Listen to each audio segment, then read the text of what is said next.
Olá, seguidores.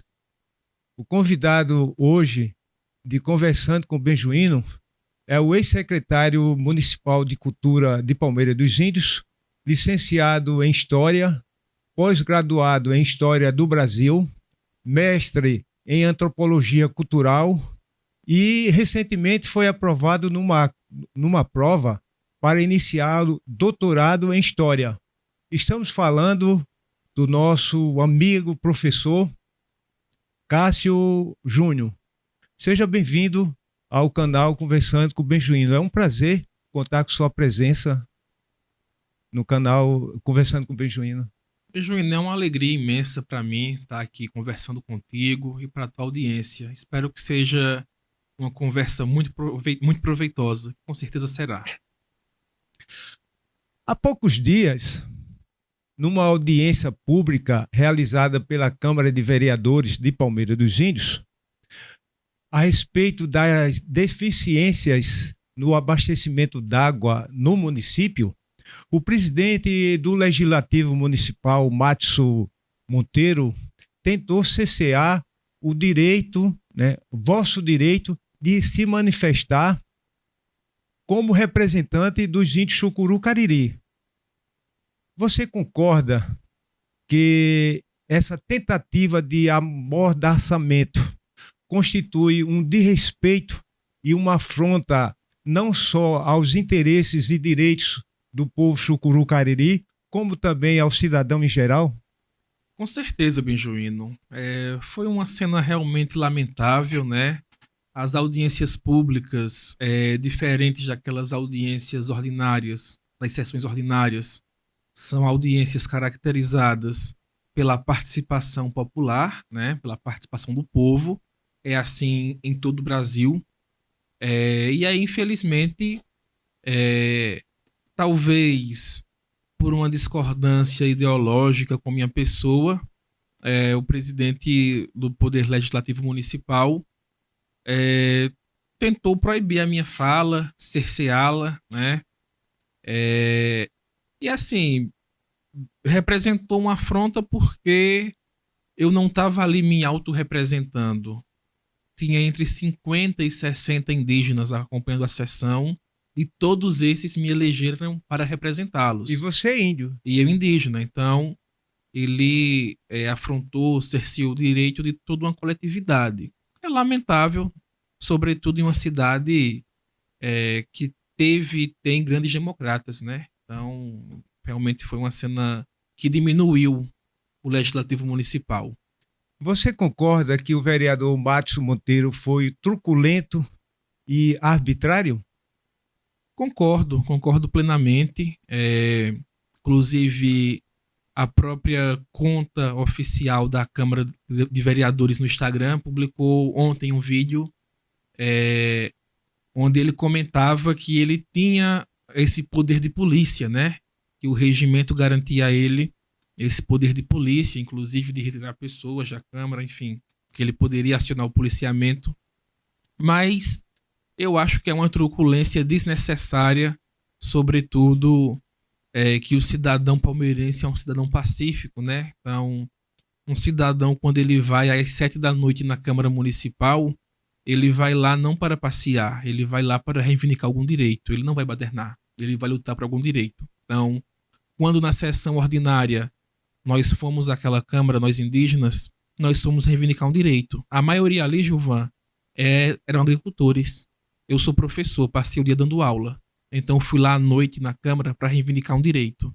Os mototáxis, na última sessão ordinária, na 12ª, tenho certeza que eles passaram o dia rodando essa cidade, com passageiros, fazendo entregas. E eles foram à noite lá, muitos cansados, não para passear, não porque acham a Câmara bonita, mas foram reivindicar um direito. Então essas pessoas merecem respeito e não policiamento, como ele falou. A Câmara Municipal é uma instituição pública. Ela é um órgão representativo dos direitos e interesses da população, né? E era uma audiência pública. Você tinha esse direito como cidadão e, sobretudo, como representante do povo Chucuru-Cariri. Sem dúvida, como indígena, como cidadão, como contribuinte, né? Nem todo mundo sabe. Vou até falar aqui para o nosso telespectador, para o nosso internauta. A Câmara de Vereadores de Palmeira dos Índios é um dos legislativos mais caros do estado. Ela custa 9 milhões por ano. Me É, permita uma parte, né? Esse valor que é expressivo, 9 milhões de reais, correspondem ao duodécimo, é, né, de é um o, ano. é o Então, se duodécimo. você somar 4 anos que A completam legislatura. a gestão, né, 4 anos, né, que completa o período de vereança, é, totalizam 36 milhões aos Exato. cofres do município. Exato. E esse recurso ele não aparece do nada, ele é um recurso público do povo. Então, quando aquele palmeirense mais humilde vai no mercadinho comprar 1 quilo de arroz, 1 quilo de feijão, ele está pagando imposto, que mantém a prefeitura, que mantém a Câmara, que mantém o judiciário, né? Então a gente tem que ter clareza que nós, contribuintes, cidadãos, nós temos que ser respeitados, né? Porque nós que pagamos essa conta no final de tudo. Você sempre teve um pensamento à esquerda. Você participa ativamente de movimentos sociais de cunho socialista. A Câmara Municipal de Palmeira dos Índios é conservadora na sua concepção? Eu acredito que está sendo conservadora, que está se blindando através do regimento, né? Mas esquece de outros. Então, por exemplo, recentemente, na última sessão, é, o presidente da Câmara cerceou novamente o psicólogo Jorge Vieira, né? Sob a justificativa do artigo 217 da Câmara, que é esse que proíbe manifestações. O Jorge não fez manifestação alguma, ele apenas expressou sua opinião, né? E aí o presidente esqueceu de outro artigo da Câmara, de outro artigo do regimento, que é bem cristalino, que é o artigo 140, que ele diz que quando o orador está na tribuna, nem mesmo o presidente pode cerceá-lo, pode apartá-lo da fala, né? Então, se o presidente tinha alguma consideração, alguma ponderação a fazer em relação à fala do Jorge, tinha que esperar ele acabar, o tempo dele, que foi de 5 minutos, para poder fazê-lo. E não interrompê-lo de forma truculenta como foi feito.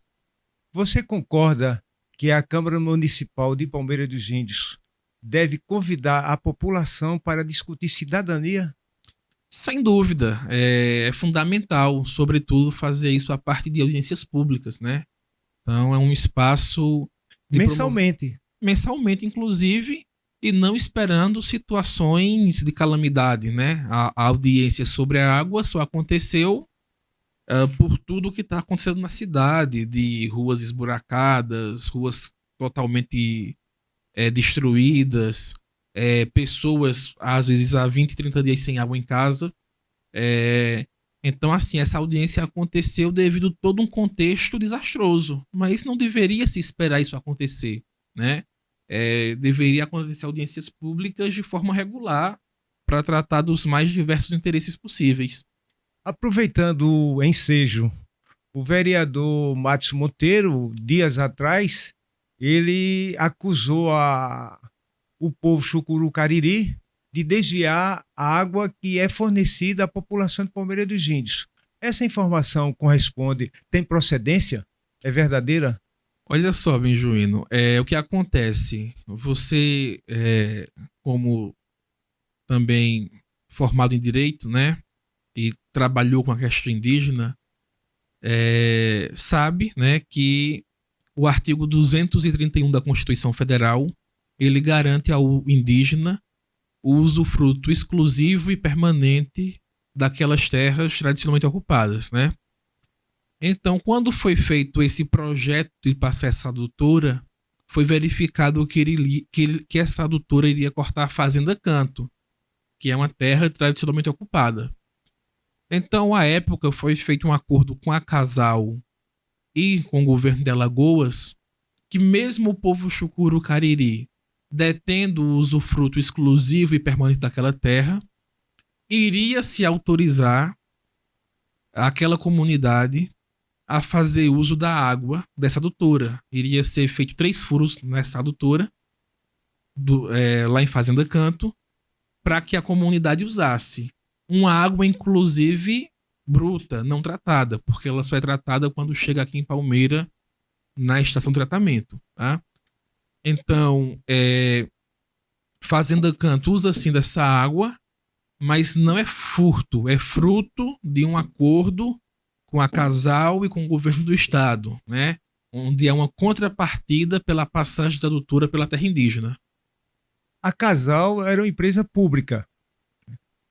Há pouco tempo, ela foi vendida, né? Hoje ela não é mais uma empresa pública, né? O fornecimento de água, especificamente.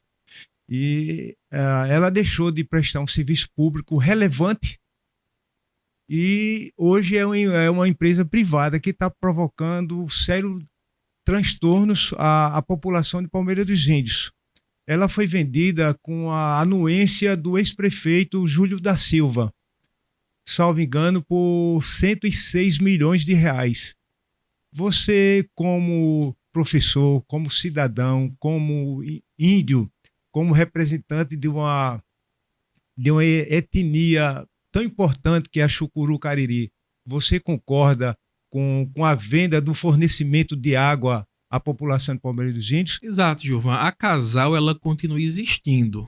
Ela é a responsável pela produção da água. Então, mas o fornecimento foi privatizado. Isso, que foi concedido à iniciativa privada a distribuição dessa água. Então a Casal produz e o grupo Conas Águas do Sertão, ele faz a distribuição e a cobrança das contas à população.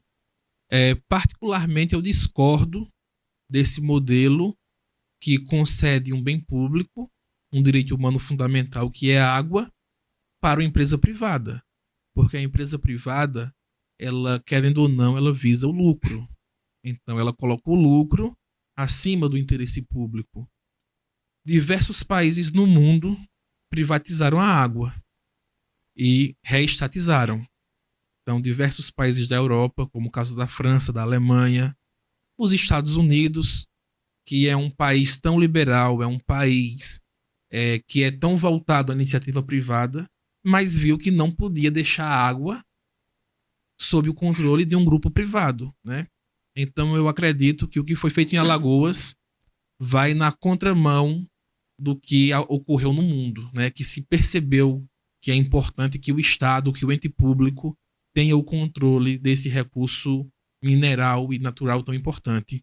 Eu não entendo, eu não compreendo como uma empresa pública altamente lucrativa, rentável, é privatizada. Porque o sentido, o objetivo de qualquer empresa pública é prestar serviço à população em geral. A Casal, né, é uma empresa altamente lucrativa e ela foi privatizada. Eu não consigo entender o porquê. Se é uma empresa que proporciona dividendos ao governo e presta relevante serviço à população, por que foi privatizada? Por que privatizar uma empresa pública altamente lucrativa? Exato, Gilvan. E geralmente, quando os governos fazem essas concessões, essas privatizações, eles afirmam que é porque a empresa pública não dá lucro. Aquele negócio não dá lucro. Tem a função social, né, Isso. também. Mas aí eu também questiono. Qual é a empresa privada que entra em um negócio que não dá lucro, que se dá prejuízo? Se não desse lucro, a Conasa não ia adquirir essa concessão. Se ela, quanto um grupo privado, um grupo investidor, adquiriu, investiu, é porque ele sabe que vai dar lucro nesses 40 anos de concessão. O ex-prefeito, ou melhor, a gestão municipal do ex-prefeito Júlio da Silva comprou uma terra indígena Xucuru Cariri no valor de R$1 milhão e doou ao empresário, a um empresário, repetindo, para construir um parque aquático, né? Até que a Justiça Federal determinou a reintegração da terra. Como indígena Xucuru Cariri, qual a sua leitura, qual a sua visão diante de um negócio que terra pública indígena, né? Porque Na verdade, você é índio e você conhece muito bem, né, dessa realidade. A terra indígena, ela não pertence ao índio. O índio, ele é usufrutuário exclusivista. A terra é da União. Inclusive, o artigo 20 da Constituição, ele enfatiza, né, com muita propriedade esse aspecto legal e constitucional. Então, qual a sua visão com relação à venda da terra Chucuru Cariri que para iniciativa privada? O que você coloca, Gilvan, é fundamental, né? Porque, inclusive, muita gente diz: os índios têm muita terra, né? O índio não tem terra nenhuma, ele tem usufruto. A terra indígena, ela pertence à União. Ela é registrada em cartório em favor da União, né? Do patrimônio da União.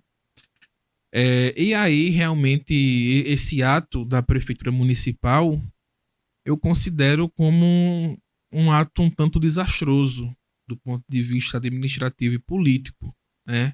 E a gestão tinha conhecimento prévio, né, que a terra pertencia aos índios Chucuru Cariri. Exato. O que aconteceu? No âmbito da Justiça Federal, foi feita uma ação civil pública, encabeçada pela DPU, que é a Defensoria Pública da União, e pelo MPF, o Ministério Público Federal.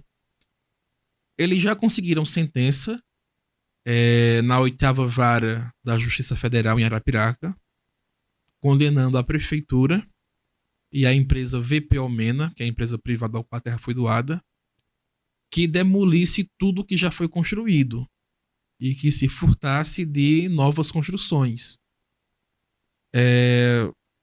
Obviamente é uma decisão em primeira instância, pelo que eu soube, a Prefeitura e a empresa recorreram para o TRF, né? Mas existem outras implicações, além das implicações da demolição. A DPU, ela formalizou ofício para a 2ª Promotoria de Justiça aqui de Palmeira dos Índios, o Dr. Ricardo Libório, para investigar se houve improbidade ou não, improbidade administrativa, em se comprar por R$1 milhão com recursos públicos uma terra que não poderia ser comprada, uma terra indígena, uma terra da União. Eu tive acesso recentemente ao ofício, né, que a Prefeitura mandou para a promotoria aqui de Palmeira dos Índios, para a 2ª Promotoria de Justiça, onde a Prefeitura alega que não sabia se tratar de terra indígena. Só que a portaria declaratória do ministro da Justiça, que declarou aquela terra como terra indígena, foi publicada no Diário Oficial da União em 2010, em dezembro de 2010. Então, quando o município iniciou aquela negociação, já sabia-se há mais de uma década que se tratava de terra indígena, né? Então, a meu ver, fica muito complicado tentar justificar ao Ministério Público que não sabia se tratar de terra indígena. Aproveitando mais uma vez o ensejo, né, do questionamento, vamos dar sequência ao assunto e, por sinal, muito polêmico, que mexe com Palmeira dos Índios, que é a demarcação das terras Chucuru Cariri. São 7.073 hectares de terra, 463 propriedades e aproximadamente 24 mil tarefas de terra. Só está faltando agora, né, as terras Chucuru Cariri, né, as terras já foram reconhecidas, né, de posse permanente, né, indígenas, e pelo decreto 4.033/2010, né, assinado pelo então ministro da Justiça, Luiz Paulo, né? Isso. E no governo Henrique Cardoso, né? E só está faltando agora a homologação presidencial. Você tem alguma novidade com relação à demarcação das terras Chucuru Cariri? Não, Gilvan. Realmente, nos últimos anos, houve algumas sinalizações do presidente Lula que ele iria homologar, né? Ele, inclusive, marcou uma reunião para fazer essa homologação. Ele mandou buscar aqui em Palmeira dos Índios o seu Antônio Celestino, acredito que você conhece, para que o seu Antônio Celestino fosse lá acompanhar a assinatura da homologação. Mas no ato em que ele iria homologar esse território, a pedido do governador Paulo Dantas, ele recuou. O governador pediu mais tempo para organizar as coisas aqui no estado. Você acha que está havendo muita pressão política Sim. para que a demarcação não aconteça? Sim, sim. A demarcação ela já aconteceu, né? Isso. A homologação, Isso. Que ele... A efetivação. Isso. E aí, posteriormente, o presidente Lula marcou um outro momento com lideranças locais aqui de Palmeira dos Índios, indígenas, para assinar essa homologação, mas foi justamente naquele momento que ele foi diagnosticado com um sangramento no crânio, no cérebro, que ele teve que se internar às pressas. Então, já tivemos 2 oportunidades que ele sinalizou assinar e não foi efetivado. Uma primeira por pressão política e uma segunda por problemas de saúde. Então, estamos aguardando uma nova sinalização, mas até o momento não há. A ministra, que inclusive é índia, né? A ministra dos povos indígenas, né? Ela esteve aqui em Palmeira dos Índios? Ela esteve há alguns meses atrás, em 2024, aqui em Palmeira dos Índios, esteve conosco lá na aldeia Mata da Cafurna, né? E ela colocava justamente isso, né? Que, embora é um procedimento que não consta no ordenamento jurídico, que é a consulta a políticos locais, né? Porque o instrumento que regulamenta a demarcação é o decreto 1775, né? Que ele... É de 96, de 96, né? exato. Do governo Henrique Cardoso. Isso, do FHC. Ele regulamenta como é que vai ocorrer a demarcação. E nesse documento, em nenhum momento consta que o presidente vai consultar o governador do estado que está sobreposto àquela terra, vai consultar prefeito, mas sabemos que eles batem a porta do presidente querendo opinar sobre o processo. E aí, naquele momento, a Sônia Guajajara, que é a ministra de Estado dos Povos Indígenas, ela colocou que realmente estava ali no aguardo de uma agenda do governador Paulo Dantas com o presidente Lula, né, para chegar em alguns entendimentos. É verdade, segundo alguns segmentos representativos da sociedade de Palmeira dos Índios, que se a homologação for efetivada, Palmeira dos Índios vai parar, que essa demarcação, como, né, já aconteceu, né, só está faltando a homologação, ela vai quebrar a economia de Palmeira dos Índios? Eu não acredito, Gilvan, porque eu vejo isso mais como um discurso ideológico para amedrontar a população. Digo isso porque conheço outros casos no Brasil. Um caso desses é aqui próximo de nossa cidade, que é lá em Pesqueira, no Agreste Pernambucano. Então, no início dos anos 2000 se dizia a mesma coisa. Se demarcar, vai quebrar Pesqueira, vai falir a cidade. E isso não aconteceu. A cidade continua existindo. Obviamente, teve que se redesenhar uma série de situações. Mas hoje, inclusive, a cidade abraça e integra o povo chucuru lá em Pesqueira. Inclusive, o cacique deles é prefeito da cidade, o cacique Marcos, né? Os proprietários serão indenizados, né? Com Isso. Preço de mercado, né? Os proprietários serão indenizados nas benfeitorias de boa-fé, né? Então, as casas, roças, cercas, barragens, enfim, tudo o que for construído na terra será pago. E os pequenos proprietários, que são muitos em Palmeira, porque a experiência de Palmeira é o minifúndio, eles também têm prioridade em serem reassentados pela reforma agrária. As benfeitorias de boa-fé, elas prevalecem até 2010, né? Isso, quando a publicação do decreto 4.033. Isso, né? Tudo que foi decreto ministerial. Isso, tudo que foi construído. A partir de então, é de má fé. Até a portaria declaratória se entende que é de boa fé, que a pessoa não sabia se tratar de terra indígena. Tudo que é construído depois é considerado má fé. A pessoa sabia que era terra indígena e construiu porque quis. Aí não é indenizável. Voltando àquela questão municipal envolvendo aquela polêmica entre o presidente do Legislativo, Matos Monteiro, e sua pessoa. E eu me lembro que você falou com muita propriedade, com muita segurança, com relação à produção agrícola indígena Chucuru Cariri.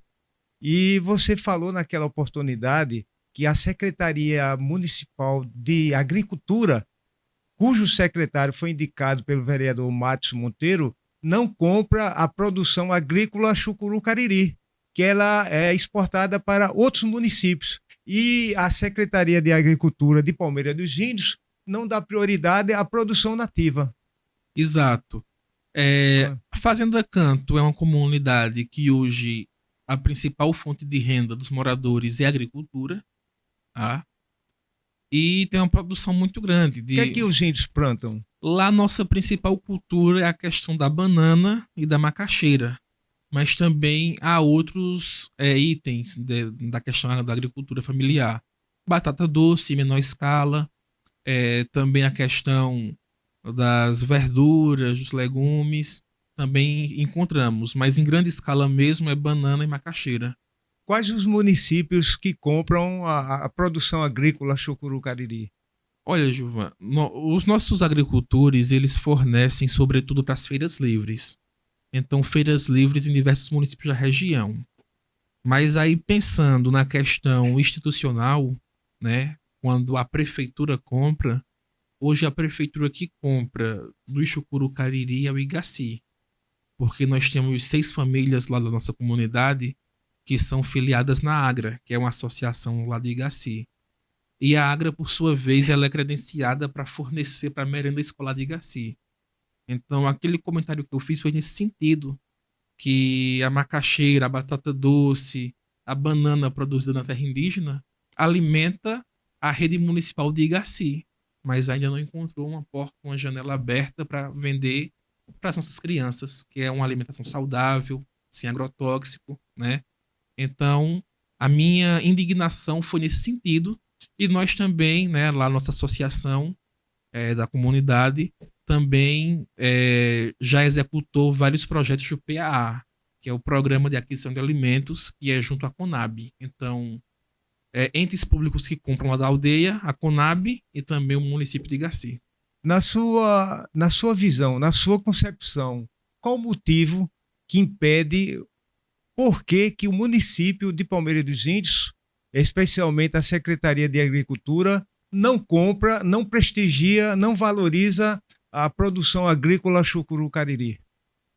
Olha, Gilvan, confesso que assim, nunca me aprofundei em questão política, entender o discriminação, motivo em si. Eu acredito que tem um pouco de tudo. omissão, Questão política, talvez não buscar saber que existe essa produção lá, desinteresse, não sei. Querendo ou não, na sociedade também impera aquele racismo que o índio quer terra, mas não produz, né? Então, uma série de fatores podem, talvez, colaborar para que essa ponte ainda não tenha sido construída. Vamos falar um pouquinho sobre a cultura Chucuru Cariri, né? A religiosidade, a espiritualidade. Você que é índio, você mora na Fazenda Canto, Moro na né? Fazenda Canto. Você exato. convive diariamente, né, com a comunidade indígena. Qual a religiosidade? O índio, ele cultua os seus ancestrais, aliás, os índios cultuam, melhor, né, falando a questão da concordância verbal. Os índios Chucuru Cariri, eles cultuam a natureza e sua ancestralidade? Hoje está bem diverso, Gilvan, porque nós estamos assim no Nordeste, né? Que é a região que iniciou a colonização. Então, esse processo aqui de colonização foi muito forte. Então, entre a comunidade indígena existe sim a questão do Uricuri, né? Que é aquela religiosidade sagrado, né? tradicional indígena, que é fechada, que é restrita a quem é de dentro. Mas também hoje já existem uma presença muito forte de igrejas evangélicas, né? Sobretudo neopentecostais. O catolicismo também é muito forte. Então, em nossa região aqui, ela é bem diversa desse ponto de vista religioso-cultural. Você participa do ritual do Oricuri? Não, não participo, não. Nunca participou? Não, porque É extremamente fechado. a minha família, lá em Fazenda Canto, a minha família ela é evangélica, em sua maioria. Então, a gente, lá, eu não sou evangélico, não, assim, não professo religião, Mas mas você nunca teve a curiosidade assim, de participar do, ri- do ritual do Oricuri? não. Não. É mais questão Eu, por familiar, né? exemplo, eu particularmente eu gostaria de ter Dessa este privilégio. Eu não experiência. sou índio, mas eu gostaria de participar do ritual do Oricuri, de assistir, de Entendi. testemunhar. Assim, para quem é de fora é possível ver o toré, né? Que é ali o canto, a dança, mas o ritual em si, ele não é possível participar. O que é que você acha da culturação, né? Porque a comunidade Chucuru Cariri, né, sofreu um processo de aculturação, a exemplo das demais etnias no Brasil, como na região norte, né, que onde a gente percebe a presença marcante do índio, né, e ainda eu acredito que ainda existe índio lá no estado primitivo, né, que ainda não tem regiões que não foram ainda desbravadas, né? Qual a sua leitura como mestre em antropologia cultural da aculturação? Porque hoje o índio leva uma vida civil, né? Ele vota, pode ser votado. Exato. Então, Bejuíno, eu não trabalho nessa perspectiva da aculturação, né? A antropologia moderna, a partir aí dos anos 90, início dos anos 2000, ela foi realmente abandonando essa perspectiva, porque nós defendemos que a cultura, ela não é estática, ela não é parada, ela está em constante transformação. Então, os diversos grupos indígenas, humanos, indígenas e não indígenas, eles estão em mudanças. Então, se nós pegarmos, digamos, é um termo que eu não gosto de usar, mas eu vou usar talvez para o nosso internauta conseguir entender melhor. O branco de hoje, ele não tem a mesma cultura de 1500, de 500 anos atrás, né? Ele não tem aquela mesma cultura dos primeiros portugueses que chegaram aqui. Essa cultura ela vai mudando, transformando. Então, assim também aconteceu com os povos indígenas, né? E isso é bem comum. Inclusive na região da Amazônia, por exemplo, que é uma região mais distante, mas a turma lá, é, a cultura está em transformação, né?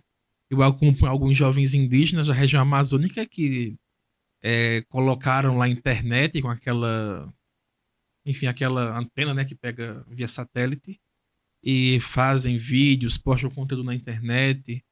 Então, essa questão da transformação, eu enxergo ela como normal e algo natural no fluxo cultural, sabe? Eu não percebo como necessariamente que aquela pessoa vai deixar de ser índio, né? Claro que esse foi o entendimento do Estado brasileiro por muito tempo, né? Inclusive o Estatuto do Índio era bem claro, ó, a FUNAI vai tutelar o índio até que um dia ele deixe de ser índio e se torne brasileiro, se integre à sociedade nacional. Era isso que defendia o Estatuto do Índio, né? A FUNAI mantém uma política de incentivo ao índio com relação à questão da educação. Você é um exemplo, né? Como foi que você saiu, quer dizer, você continua residindo no seu habitat, né? Continua residindo na comunidade indígena, porém você efetuou conquistas importantíssimas na educação, né? Você hoje é professor, é licenciado em História, é professor concursado do Estado, Exato. é pós-graduado, é mestre em Antropologia Cultural e recentemente você foi aprovado numa prova na UFAL para iniciar doutorado em História. Como foi essas conquistas como índio Chucuru Cariri? Exato. Então, Benjuíno, eu concluí o ensino fundamental, né, na aldeia. Era a oitava série na época, hoje chama nono ano, né? E à época não existia ensino médio na escola da aldeia. Então, eu tive assim que fazer esse meu primeiro deslocamento é, para fora da aldeia para estudar, né? Então eu vim para a escola Humberto Mendes, aqui em Palmeira dos Índios, para fazer o ensino médio, onde eu concluí em 2013, né? Em 2013 eu concluí o ensino médio lá na escola Humberto Mendes. E aí surgiu uma prova da UNEAL. Não sabia direito o que era a UNEAL, fui, enfim, procurar saber, que era a Universidade Estadual. Fiz História aqui, né? Fiz o curso de licenciatura em História aqui em Palmeira dos Índios, ali na UNEAL. Concluindo História, aí segui em diante, né? Soube que tinha um mestrado em Antropologia em Maceió. Aí passei um ano não residindo, mas toda semana indo para Maceió, ficava os dias de aula e voltava, né? E agora resolvi aceitar esse novo desafio. É a primeira turma de doutorado em História da UFAL, é um curso novo. Então, A duração, 4 anos? 4 anos. 4 anos é o período de doutoramento. Integral, período integral? Não, tem aulas de 2 a 3 vezes por semana, dependendo do semestre. E também a parte final do curso é escrevendo a tese. Não tem aulas lá na UFAL, mas seria em casa e os encontros com o orientador para construir a tese. Você é um exemplo de dedicação e superação. Qual o conselho que você dá não só ao índio, mas aos jovens em geral? Olha, Benjuíno, eu acredito que o principal conselho é falar que o internauta que nos ouve, né, que nos assiste, que ele não desista dos seus objetivos, dos seus sonhos, né? Todos somos capazes, né? Então, eu fui uma criança, um jovem da aldeia Fazenda Canto, né? Então, talvez para os olhos de muitos eu não iria chegar a entrar num curso superior, a fazer pós-graduação, mestrado, doutorado, a chegar a ocupar espaços no poder municipal, né? Como fui secretário do município. Então, acredito que o nosso local de origem ele não nos limita, né? E eu sou um exemplo de tantos, né? Você recebeu aqui o professor Cosme, que também foi um garoto da periferia, humilde, e que hoje já é doutor, que é servidor público federal. Então, acredito que o nosso local de origem ele não nos limita, né? Mas se nós tivermos determinação, estudarmos, nós podemos alçar nossos objetivos. Qual análise que você faz como ex-secretário de Cultura de Palmeira dos Índios? Olha, eu acredito que foi uma experiência muito boa, Bijuíno. Nós conseguimos ampliar o orçamento da Secretaria Municipal de Cultura. Quando eu assumi em 2021, eu assumi com um orçamento de 2 milhões por ano. Entreguei agora com um orçamento de 6 milhões por ano. E conseguimos colocar em prática muitos objetivos, né? Então eu destaco aqui, peguei 2 museus fechados, reabrimos ambos os museus, a Casa de Graciliano Ramos e o Museu Chucurus. No âmbito dos eventos, nós criamos o FIP, foi em nossa gestão a criação do FIP, do Festival de Inverno, que hoje é um evento de referência em todo o estado. Todo o país, né? Todo o país, né? É uma referência nacional. Nomes nacionais. Lá em Canafístula, sabendo que havia todo aquele catolicismo popular, nós conseguimos criar ali um santuário, onde colocamos ali aquela estátua, né? Foi via Secretaria de Cultura, aquele santuário, Secretaria de Cultura e de Infraestrutura. Então, assim, nós não criamos a roda, mas nós percebemos, olha, Canafístula tem uma vertente para o catolicismo popular, para as romarias. Então pegamos ali aquela característica, né, da comunidade e potencializamos. Eu acredito que uma coisa muito importante que nós fizemos também, Gilvan, foi colocar o artista local no orçamento. Todo evento que nós fazíamos, mesmo tendo ali os artistas nacionais, regionais, mas tinha 2 artistas locais também fazendo parte em cada noite de show. Então, Nós garantimos, inclusive, que tem uma lei municipal, né? Tem uma lei municipal da época do James Ribeiro, que garante que todo evento promovido pelo município, pela Secretaria de Cultura, tem que ter 50% de artistas locais. E isso nunca foi cumprido, fomos nós que começamos a cumprir. Iniciativa louvável, né? A valorização dos talentos municipais. Exato. Agora, com relação à edição de livros, né? Esta iniciativa, né, que você acabou de enfatizá-la, né? Repito, foi louvável. Agora, com relação à publicação de livros, que Palmeira dos Índios é um acervo cultural. Aqui tem muitos escritores que ainda não tiveram oportunidade, né, da publicação de suas obras. Exato. Existe alguma política cultural voltada para a publicação de livros de autores regionais? Durante a minha gestão, nós executamos 2 recursos que foram recursos federais, que foi a lei Paulo Gustavo, que foi mais voltada para o audiovisual, mas também tinha um recurso para as multilinguagens culturais, e a lei Aldir Blanc, né, a PENAB, que é a Política Nacional Aldir Blanc. Essas 2 políticas, elas permitiram que autores, né, submetam seus projetos e, uma vez aprovados no chamamento público, possam publicar suas obras. Inclusive, a PENAB ela continua, ela vai até 2027, e esse ano provavelmente vai ter novos editais, acredito que a atual gestão vai lançar. E aí, não só o escritor, mas os demais fazedores de cultura, eles podem submeter seus projetos para captar recurso. Na sua gestão, algum escritor procurou a vossa pessoa para publicar algum livro? Sim, chegaram a procurar, só que é isso. Hoje a legislação ela é muito fechada para a questão discricionária, né? Para patrocínio, por exemplo, não tem lei de patrocínio no município. Então, muitos que procuraram, às vezes, não entendiam que eles tinham que submeter um projeto quando lançasse o edital. Então, acabou que isso limitou bastante. Então, acredito que... Tem um conselho avaliador. Isso, exato, uma banca. Mas eu acredito que o Tony Pessoa, ele publicou um livro com recursos que ele captou da Secretaria de Cultura, através de edital, né, no caso. Cássio Júnior, nós sabemos que você sempre foi petista, né? Sempre foi petista.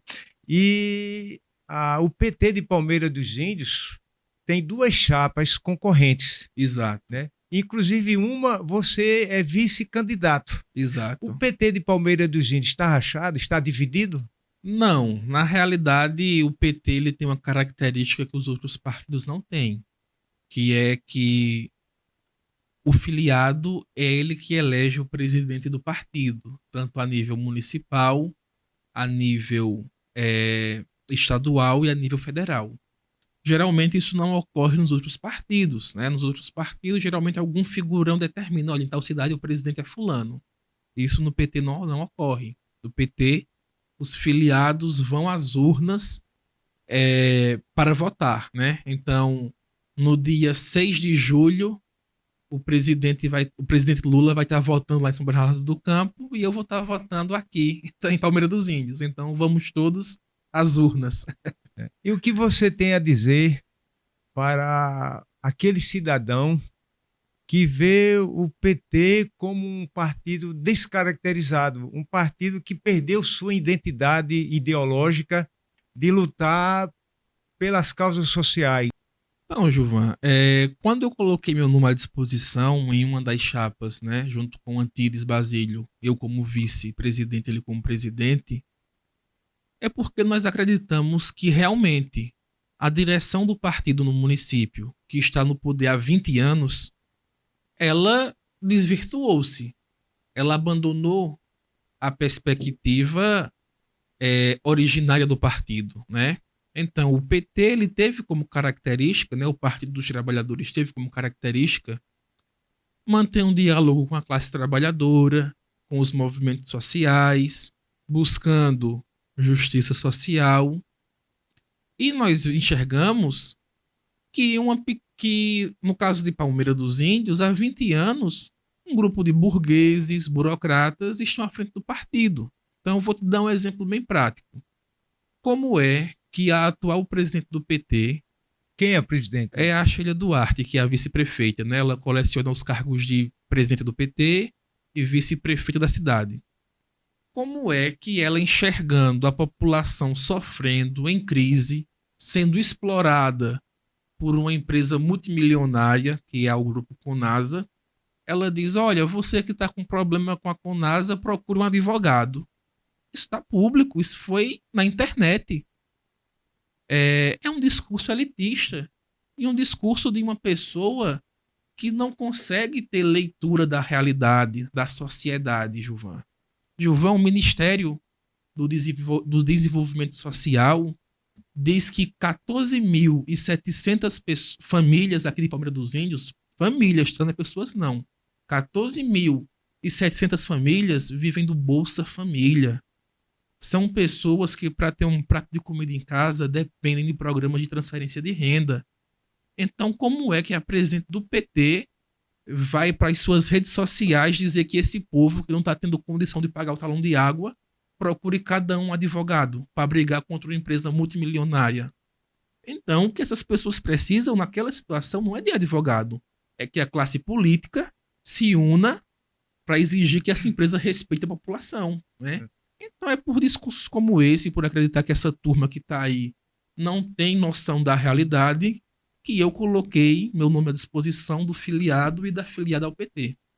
É exagerado afirmar que a atual direção do PT de Palmeira dos Índios se apropriou do partido como um instrumento de promoção pessoal, como trampolim de interesses pessoais? Eu não acho exagero, eu acho totalmente pertinente, né? Tanto é que, se eu perguntar aqui para o nosso internauta onde é que fica a sede do PT em Palmeira, eles não vão saber, porque não existe, né? Como é que o partido que tem a vice-prefeita da cidade, que tem o presidente da república, não tem ao menos uma sala alugada para que o filiado vá lá pegar um folheto, um panfleto, um adesivo? Não tem, não existe. Se apropriaram do partido. Quando é para ter uma reunião, tem que fazer na AMP, que é a associação privada da presidente, ou senão no consultório do Dr. Pedro, com todo respeito a ele, que é um homem de bem, um homem sério. Mas tem que saber separar o que é privado e o que é o partido, né? Então, acredito que nossa candidatura vem nesse sentido, né? De mostrar para o filiado e para a filiada que ele tem uma opção de continuar com esse grupo que aí está, que está há 20 anos na direção do partido, ou oferecer novas possibilidades. Existe a questão de alternância de poder. Exato. Né? Não pode haver apropriação. Né? Exato. Nós acreditamos que faz Concorda parte do jogo democrático. Eu concordo contigo. E o PT de Palmeira dos Índios tem jeito, então? Tem jeito, tem jeito. Algumas pessoas realmente, assim, se desiludiram, se desfiliaram, né, saíram do partido, mas nós acreditamos que sair não é o caminho, né, pelo menos para nós, para esse coletivo que propôs essa chapa. Acreditamos que o caminho é disputar democraticamente o espaço.